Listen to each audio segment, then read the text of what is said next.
பங்குனி மாசம் நல்ல இளவேணிற் காலம் பழனிக்கு வந்தா உன் தெய்வீக யோகம் பழனிக்கு வந்தா உன் தெய்வீக யோகம் உத்திர நாளில் உன் உற்சவ திருத்தேரில் சிங்காரமாக உன் அலங்காரம் கண்டே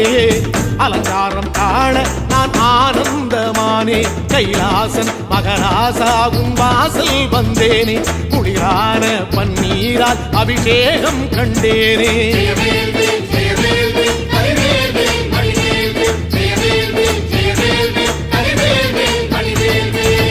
தென்பழனி தேடி உன் தென்பழனி தேடி திருநீரு பூசி நான் ஓடோடி வந்தேன் திருநீரு பூசி நான் ஓடோடி வந்தேன்